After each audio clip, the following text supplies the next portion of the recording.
Since the dawn of the 21st century, scientific discovery has rushed forward at lightning speed.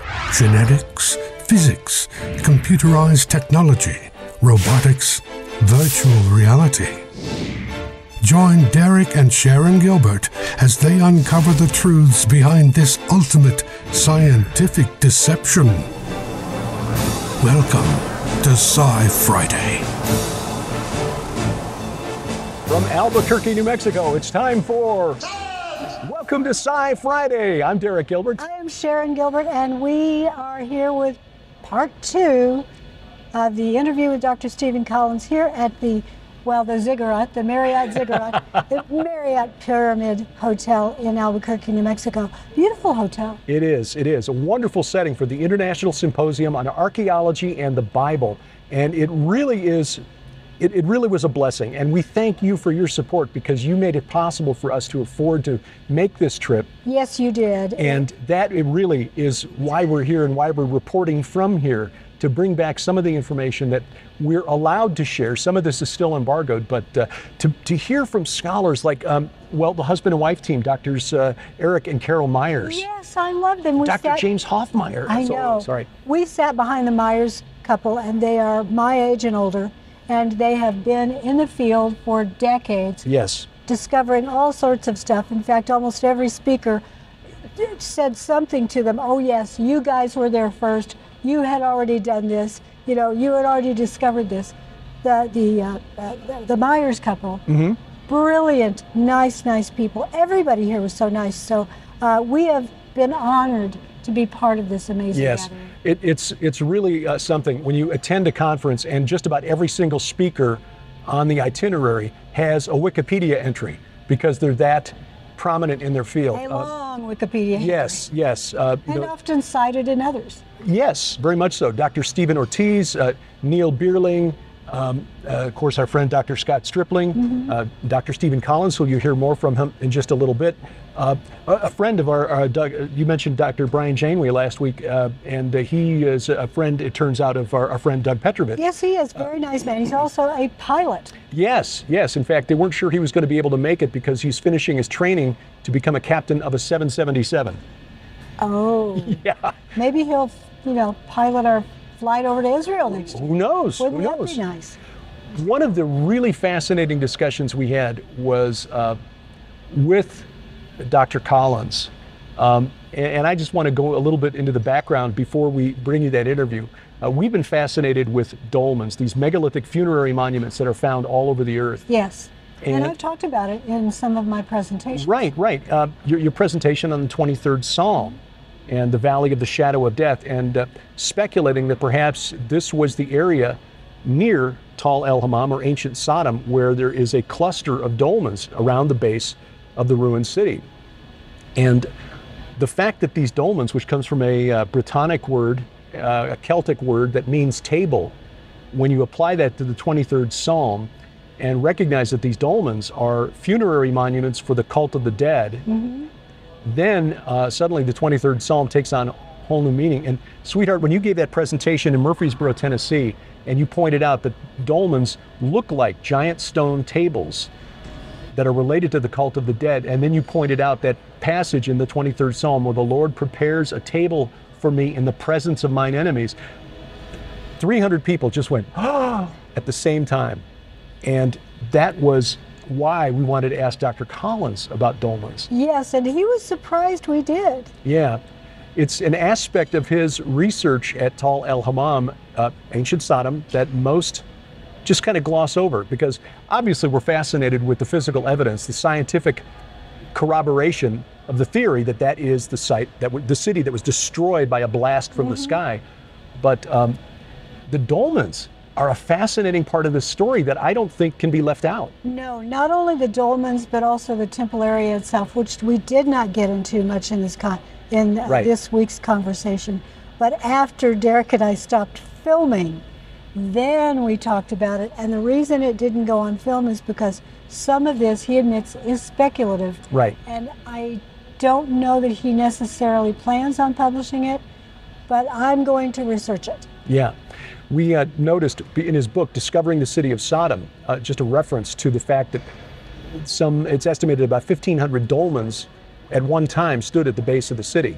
And that was really intriguing. And we had asked, in fact, no, I'd asked Dr. Philip Sylvia, who's the director of scientific analysis for the dig, on my podcast back in 2019, how the dolmens were oriented. And Dr. Collins corroborated this, what Dr. Sylvia said. They are not oriented towards a certain astronomical feature or phenomenon. You know, in other words, it's not towards the rising sun and the solstice or whatever. They're all pointed toward the temple in Sodom. Yes, exactly. There are quite a number of occult installations in that area, and I can't get into all of them because some of them are embargoed, and sadly I can't remember which because I was taking notes, I was paying attention, but there's so much information. It's like a hose pipe coming at you, just a garden hose filling you with information. It's been so good, and they open it to the public so long as you are willing to play by their rules, then you can come. So if they have another one next year, you might want to consider it. Another thing you might want to consider is, regardless of your current profession, you can always take archaeology classes from Trinity. Yes, that's one of the things that's interesting, is that some of the key contributors to the work there are men and women who have retired and now are pursuing their passion later in life. In fact, Dr. Sylvia, who's the director of scientific analysis, and if you've not seen our interviews with him, go back in the archives, either at gilberthouse.org or SciFriday.tv, and watch those, because he discusses the scientific evidence that they've discovered at Sodom. But he was an engineer, Dr. Sylvia, and he went back and got his PhD in archaeology in his retirement. And we talked to another gentleman here who was doing something similar. Yeah, who'd been with Intel. Right.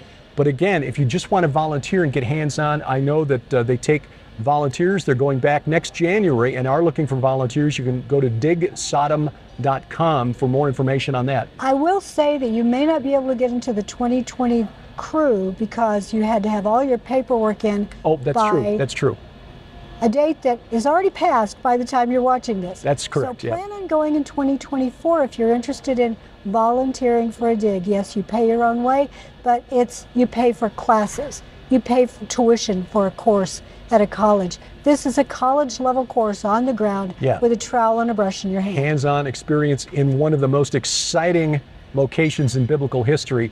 And we talked to Dr. Stephen Collins about the cult of the dead around ancient Sodom, dolmens, and you'll see that when SciFriday continues.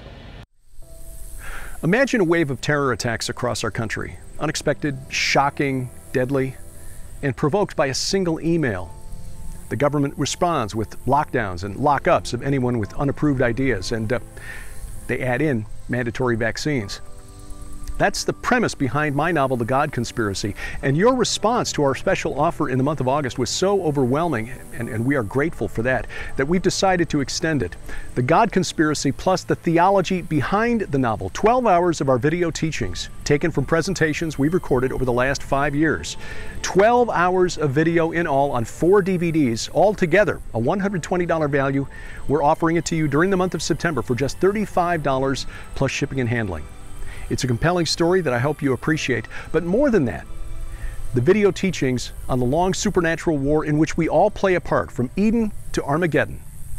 Take advantage of it now. Available online at the Gilbert House store, only gilberthouse.org, and we thank you for your prayers and your support. Thousands of years ago, giants walked the earth. They are long gone, but their spirits remain. The evidence is there for those with eyes to see. Megalithic tombs, monuments aligned with the stars, and the words of the prophets and apostles recorded in Scripture. Now, see this evidence for yourself as Derek and Sharon Gilbert take you on a tour of the Holy Land with special guests Pastor Carl Gallups and Messianic Rabbi Zev Porat. From the mountain where the story began to the mountain where it all ends. Wars of the Gods, Volume 2, Search for the Rephaim. Available now in DVD and HD streaming video. Online at gilberthouse.org.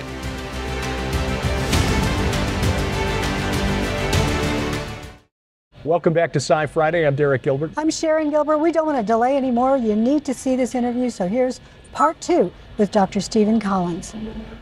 Previously, we've had the opportunity to interview Dr. Sylvia, who's so he's kind of laid out the scientific evidence. I'm kind of curious, though, as the director of archaeology there at el-Hammam, what was your feeling when you began to get a sense of the size of the city on that hill? Well, that sense of the size of it was evident because we've been working in Israel for a while. I've been to every major every major ancient city in Israel and Jordan. So I have a sense of the size of these things. And so when we first drove up to el-Hammam, I couldn't believe how big it was.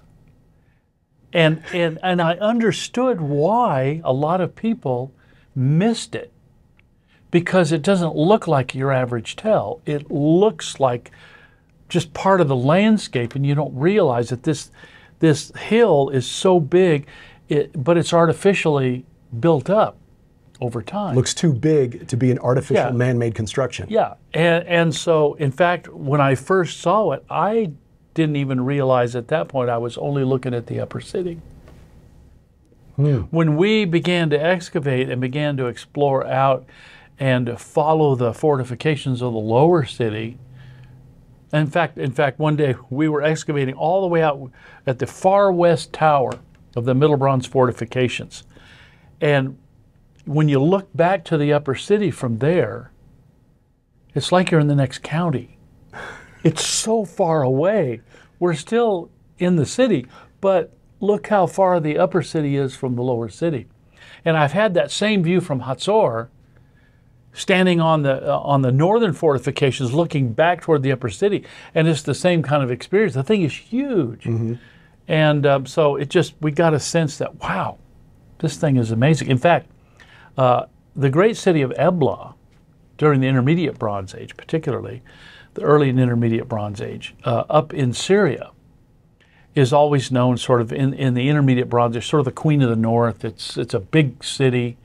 It's really kind of a Mesopotamia. It's not in Mesopotamia, but it has a Mesopotamian kind of a posture.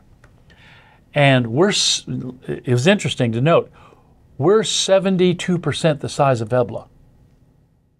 I mean, Ebla's huge, but we're 72% the size of Ebla. Now that's the fortification. If you spread out to the wadi to wadi, and we now know from some ground penetrating radar surveys that we've had done, that the city goes wadi to wadi. It spreads outside the fortifications. So there were suburbs, if you will, outside the walls. So we can easily push it up to 200 meters or more. Wow. 200 acres. Okay, trying to shift from acres to hectares, or hectares to acres, about 200 acres. But again, at that time, Jerusalem was about 10, 12 acres, Jericho 10, 12 acres, maybe a little more? Yeah, small. And little Babadra that everybody wants to make into Sodom down on the south end of the Dead Sea is about 12 acres. It's tiny. It's tiny and marginal, and not only that, it was destroyed about 600 years before Abraham was ever born. And not really a green place where you could pasture flocks. No, it's marginal. Yeah. When the climate shift began to turn around the end of the early Bronze Age, when all the early Bronze Age sites in the southern Levant went down, it went down with them. Well, guess which one didn't go down? el-Hammam didn't go down. Not only that, it remained a powerful city-state. It was the only operating city-state in the southern Levant for about 400 years, from 2500 BC down to about 2100 BC. With the time we have left, I want to get into a little bit of perhaps speculation. Sharon and I wrote a book a few years ago called Veneration, where we looked at the Rephaim. And of course, when you look at the Rephaim in the Levant, you have to look at the dolmens. And you mentioned in your book, Discovering the City of Sodom, almost in passing, 1,500 dolmens approximately that were at the base of the city. What is your sense as an archaeologist? Because we can speculate. We don't have a PhD to worry about or the reputation to protect, but we don't want to go beyond the evidence. What do you think those were for, and why were there so many at the base of Sodom? Well, everybody, every culture has a way of burying their dead or honoring their dead. The typical way to do it is to bury them in a tomb. But, and scholars had speculated about what a dolmen is. You know, they're upright stones, large upright stones, generally with a capstone. Now there's a type A dolmen and a type B and a type C and a type D dolmen, but they're all essentially a chamber created by upright slabs with a flat slab over the top. In fact, the word dolmen comes from the Britain word for table. Mm-hmm. So the dolmens are interesting. Now in Europe, they are tombs. But in our excavations, and by the way, we're the only team to actually excavate. Nobody else has ever done this. We excavated 3 intact, undisturbed dolmens. I thought they'd all been robbed out in the Jordan Valley. No. We have 3 unrobbed, undisturbed, untouched dolmens. Wow. And so we haven't published that yet. I mean, it's kind of published. I mean, it's in our excavation reports and all of that. But one of these days we'll publish it. But the what we've discovered is that most people's understanding of dolmens is incorrect. Mm-hmm. They are not tombs, not in the southern Levant. They are memorials to the dead. And so what we discovered in the chambers that we excavated was that on some kind of a ritual calendar, the family, and maybe it's probably a family, we think it's a clan that has a tomb or has a dolmen. They also have tombs in the valleys. So on the ritual calendar, where they would go down to the family tomb, grab a bone, take it up, open the dolmen, put 2 or 3 little vessels in there with maybe some olive oil, maybe some grain, and everybody you mentioned 1,500 dolmens. That's what we estimate. Over 1,500 dolmens in this area. Every family on the same night, by torchlight, doing exactly the same thing. Can you imagine such a festival? Boy, it would be noisy and dancing and tambourines and all kinds of things going on with thousands of people.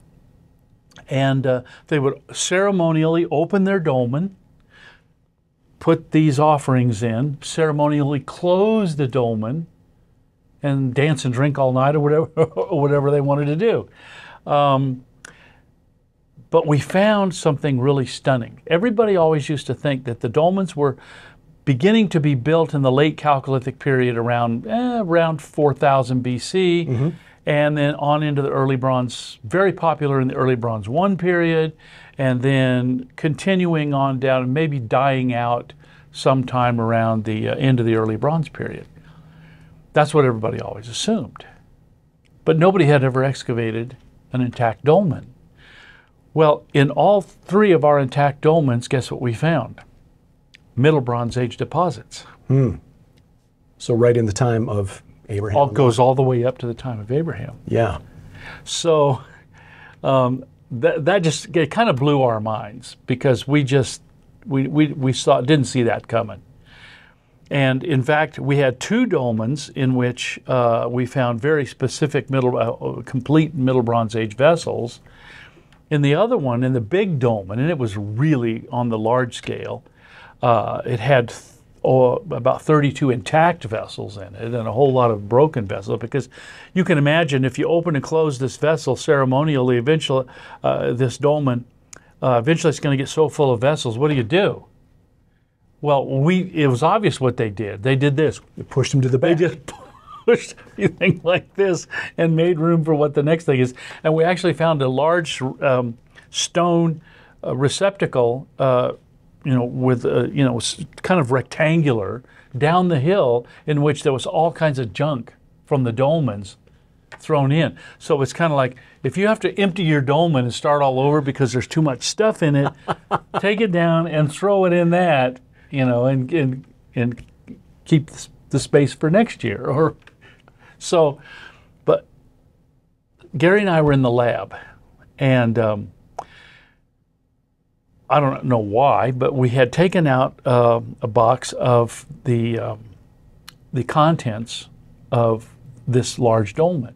Now all the whole pottery is still in Jordan, but some of the smaller stuff, the broken pieces, were there. And we've identified in the Middle Bronze Age for Abraham, we have identified a very elaborate and distinctive pottery we call multi-slipped palaceware. In fact, it has a really long title.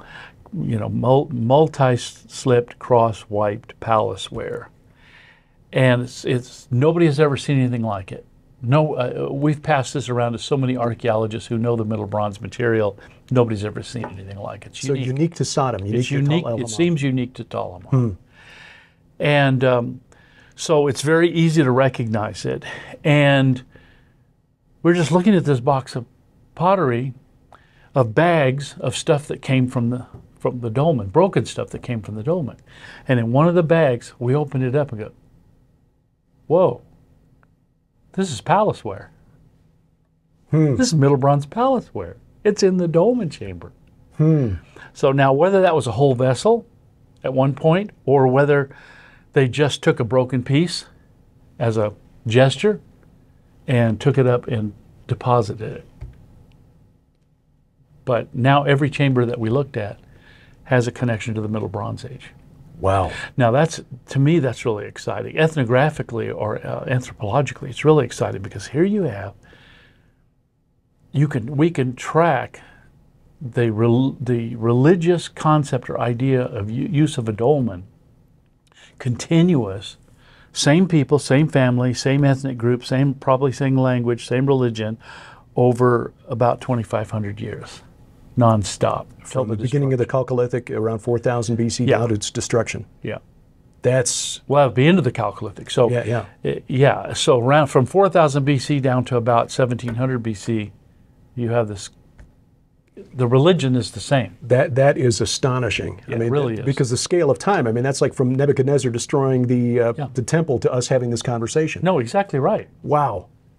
Just the few minutes we've got left, because we know that for some reason we've got children who enjoy this show. You know, parents and grandparents whose kids like watching a couple of old people talk about science. God bless you. What would you say to kids thinking about archaeology and how cool it is? What would you encourage them to study or do? How would they go about becoming an archaeologist? Let me back into it from the other end. I have had so many people come to us over the years and say, you know, I want to get into an archaeology degree program. I want to study archaeology and become an archaeologist. You know, and what they tell us is, you know, I'm an engineer. I've had a whole career as an engineer. I've had our career as a doctor or whatever else. And they say, but when I was a kid, when I was in third grade, I wanted to be an archaeologist. And my parents talked me out of it. They said, why don't you study something that you can actually make some money doing? And then later on, you know, if you still want to do that, you know, make yourself a nest egg. And if you later want to do that, then do it. But, you know, archaeology doesn't pay. And I always tell them, well, be glad you listened to your parents. Because our archaeology is not something, in fact, every archaeologist that I know that works in the field, we have to fundraise to do it. I mean, nobody's just giving us money to go do it. That's a pretty rare thing. And so fundraising is always difficult, or you got to have a day job, you know, teach in a university, teach history. And a lot of the guys that I know that do archaeology teach theology, or they teach biblical studies in a seminary, or they teach history at a university. But there are very few of us actually get to teach archaeology. And so, and even some of the big schools, some of the seminaries are shutting down their archaeology programs. They really don't see the significance of it. They don't see the value of it, especially in terms of biblical studies. Wow. Which is really sad. Yes. Because I think archaeology is the cutting edge of demonstrating the historical accuracy of the Bible and the historical value of the biblical texts. So I would say to anybody wanting to come up, you know, if you come from a wealthy family, great, you know, do it. But otherwise, along with becoming an archaeologist, do some fundraising and grant writing training. Yeah. But, I mean, yeah. really. Yeah. Because if you decide that you want to do all of this study, which is going to be expensive anyway, then you're going to go, and if you want to go and do archaeology, you've got to have the money to do it. You know, maybe that's the thing for churches out there who are excited about the discoveries that are coming out of Tal el-Hammam, but also Shiloh and the work at Joshua's altar here recently, Mount Ebal. Maybe this is a mission field for churches to sponsor students who want to go into this field. Before we close, how can people support your work in the archaeology programs at Veritas International and Trinity Southwest? Well, it's pretty easy. You can go to digsodom.com. I could say talelhammam.com, but nobody can spell it. So we also have digsodom.com. Takes you to our website. You can link up to making a donation from there. I would also say that people can get on our email newsletter list, and they can do that really easy by just simply text the phrase, basically all one word, dig Sodom. Just no caps, just D-I-G-S-O-D-O-M. Dig Sodom, and text that on your phone to the number 22828. Brilliant. So dial 22828, hit text, put Dig Sodom in there, send it. It'll give you an instruction to put your email address in there, and then from that time forward, you'll be getting our updates. And from that update, there are all the links to, like, the excavation, becoming an excavation volunteer, donating to the excavation by a number of means. So that's the way to do it. And you can volunteer on the dig site at Tal el-Hammam, be part of discovering ancient Sodom, and find out more. Sharon and I are here because we're on the mailing list, and we really appreciate your work and your time today, Dr. Collins. Thank you so much for having me. Enjoyed it. What really blew my mind is when we talked to him after the cameras were turned off, and he mentioned something we'd never considered. I know, and I'm not sure if it may be embargoed. So well, but it's been published before, going back to the first surveys of the Holy Land by Nelson Glick, a renowned archaeologist back in the 1930s and 40s, who speculated that Shittim, where Moses and the Israelites camped, was Tal el-Hammam. Yes. Which means they were there right on the site that God had destroyed 400 years earlier. Yes, the Meadow of the Acacias, as the Egyptians called it. I thought you were going for something else, which I'm pretty sure is still sort of secret, something I have to research. But we want you to join us in Israel next year, so go to gilberthouse.org, learn all about how you can go and make that decision March of 2023. Boy, we're out of time. We are. Wow. It's been a fascinating weekend here. Next time, we're back in the home studio, and until then, thank you for watching. This is SciFriday. SciFriday is a viewer-supported outreach of Gilbert House Ministries. Follow us online at scifriday.tv and gilberthouse.org. That's where you'll find our weekly Bible study, the Gilbert House Fellowship. Join us each week as we go through the Bible verse by verse in chronological order. We'd love to hear from you. Contact us through our websites or drop us a line at P.O. Box 78, Crane, Missouri 65633.